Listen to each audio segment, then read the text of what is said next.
So yes, I am using pretty inflammatory language, using the word cult, but it does seem to describe what we're dealing with. The leaders are never wrong, evidence doesn't matter, people outside the cult are subhuman and selfish to be shamed and ridiculed.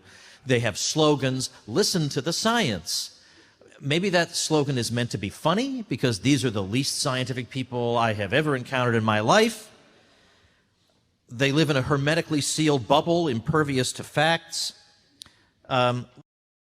Massachusetts, my home state, recently, I don't live there anymore for obvious reasons, recently saw a rise in so-called cases. And so I saw somebody on Twitter lamenting that he and his fellow Massachusetts residents had dropped the ball. All right, first of all, let's talk about cases versus deaths for a minute. A case means you had a positive test. Most people won't even notice they have this thing. Okay? Those are cases. The line is cases.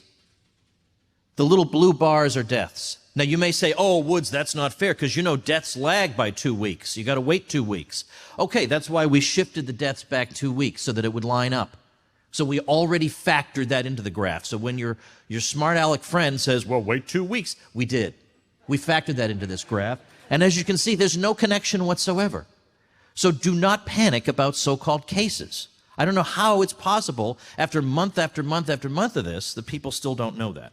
But secondly, notice that this person on Twitter cannot admit that the voodoo doesn't work. It's always that the peasants didn't comply enough. If you stupid people would just obey us already, this thing would go away. Now, I understand why progressives go for that kind of thinking, because they have a superstitious belief in the powers of the state. So if the state says it can wipe out a virus, who's to say it can't? Secondly, it involves so-called experts dictating to the stupid rubes, and that's their preferred model of governance. Thirdly, it allows them to ridicule the working-class people they despise. Why, if only these backward hicks would follow the science, we'd be out of this thing already. But let's face facts. Lockdowns only delay the inevitable, and they leave wreckage in their wake. On Thursday of this week, Italy, which had a brutal and savage lockdown earlier this year, reported 428 deaths, which is the equivalent of 2,354 deaths in the United States. That's where so-called science got them. Now, because I am going to rush through a lot of material here, I'm going to refer you, if you want more, to my ebook called Your Facebook Friends Are Wrong About the Lockdown.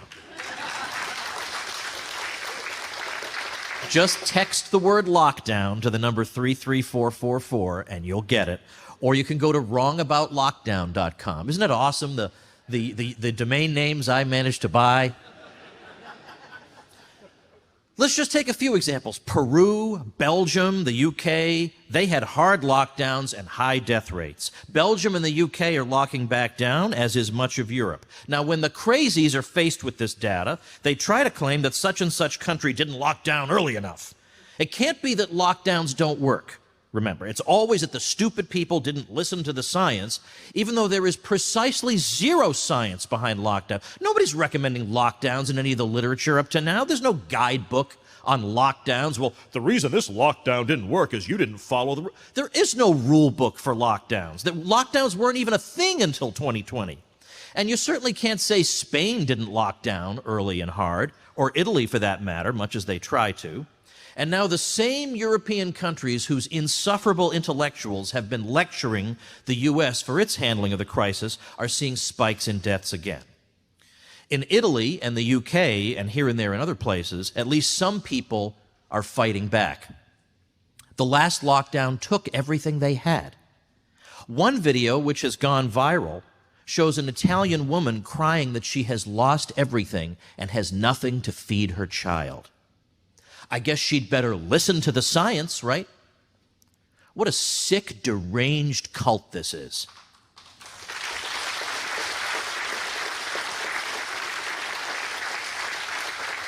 Now, the one word that is like a crucifix before Dracula to these people is Sweden.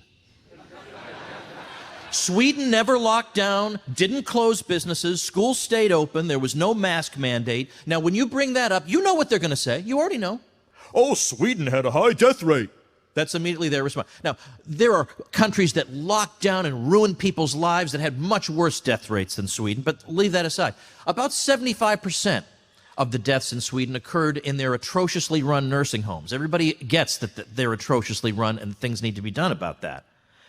But when you factor that in, you realize that it's actually not that particularly bad of a death rate.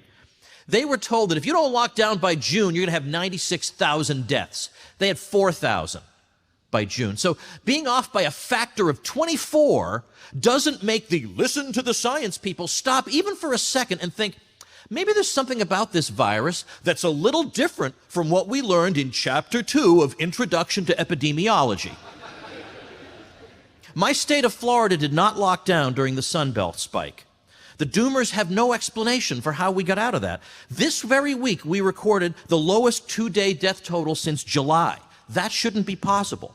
We have the 5th oldest population in the country, tourists coming in and out, we're completely open. We should be a basket case of nonstop death if the cartoon version were correct, but no.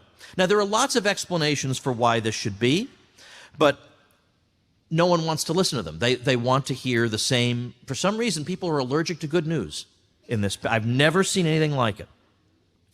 And I'm going to say something else that's controversial. There are other concerns in the world other than COVID. How about that? Incredible that we should have to say that. Now, I'm going to zip through just some of the problems with lockdowns, some of the non-COVID deaths caused by lockdowns. Every single one of these is backed up with a link from a mainstream source that your friends can't argue with. So you'll get more elaboration on them on a page I made, tomwoods.com/COVID. There's a link to a blog post I did called Deaths by Lockdown, or Death by Lockdown. So tomwoods.com/COVID. So number one, in the UK, we have multiple sources saying there are going to be as many avoidable cancer deaths as COVID deaths because of this crazy nonsense.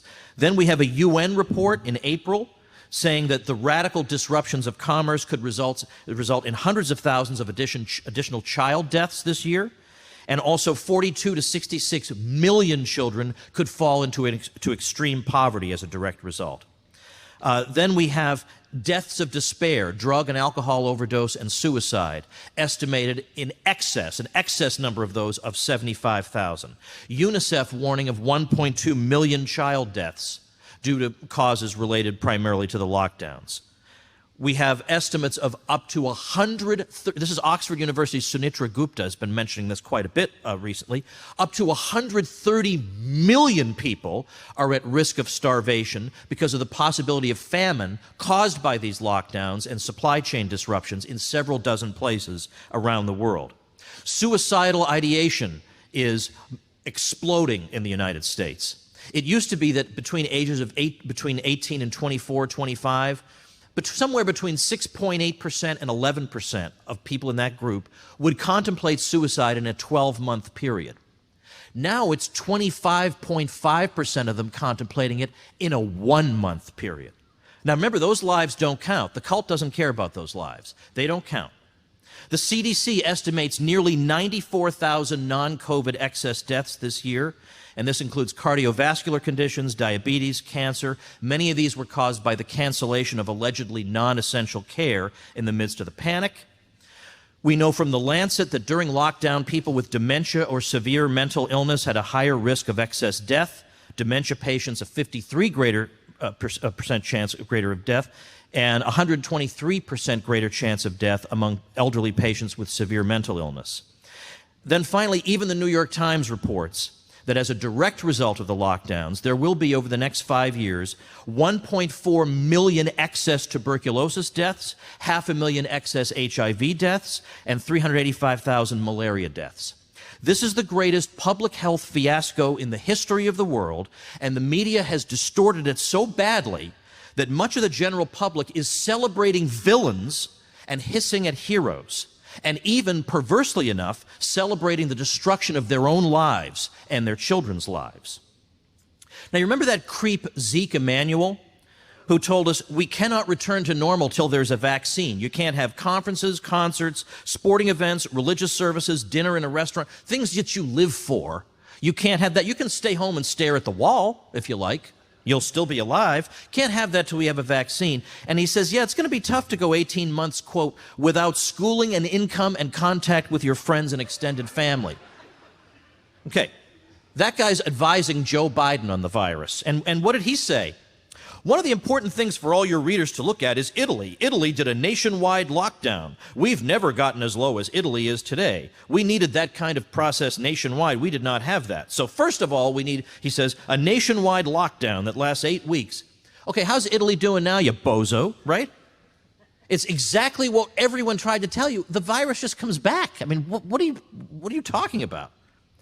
And then Dr. Fauci said the same thing. We were too stupid. When we shut down, in reality, only about 50% of the nation shut down. In Europe, 95% of all activities were shut down. That's why they did well. Okay, well, now you look at what's going on in Europe. The Daily Beast just wrote, what's particularly troubling about the return of COVID in Italy is that the country has done everything experts like Dr. Anthony Fauci have been advising. Well, what a surprise. Who could have predicted that? Except, I guess, people outside the hermetically sealed bubble who've been paying attention for the past 7-8 months.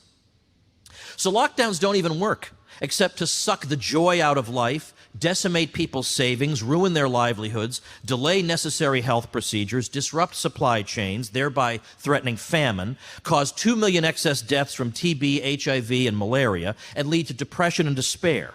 This should be excruciatingly obvious by now, and yet we have a shocking number of people who think this is what needs to be done, more of what failed the last time. Now, the other preferred form of voodoo, other than the lockdowns, is masks. We've been told that if only Americans had worn masks for 6 weeks, this whole thing would have been over quickly.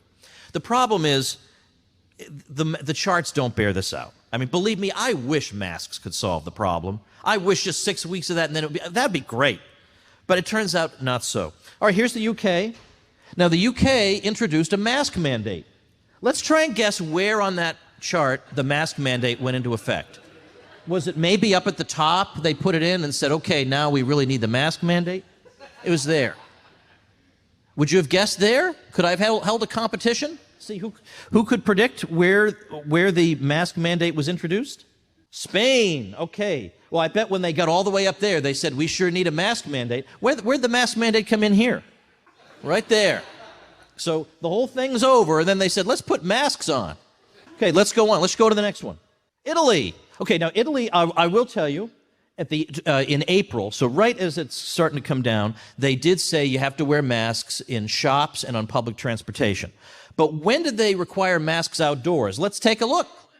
Right there. And as you can see, the virus has been wiped out. All they had to do was wear masks for 6 weeks. Let's go to the next one. France. Take a guess. Where do you think? Right there. Obviously, as you can see, the virus is gone. Just wear masks for 6 weeks. All right, let's keep going with the voodoo. Let's see. Belgium. All right. Obviously, right? All the data points to it. That's where the mask mandate went into. Let's keep going. Why the heck not? We got Germany. Where? Just as it's coming down, it's already coming down, so no doubt the masks get the credit for it coming. It was already coming down anyway. The state does this all the time. Things come down anyway on their own. They take credit for it. Let's keep going. Austria. Where? Maybe up at the top? Oh, no, here. And as you can see, the virus has been wiped out. Let's go to the next one.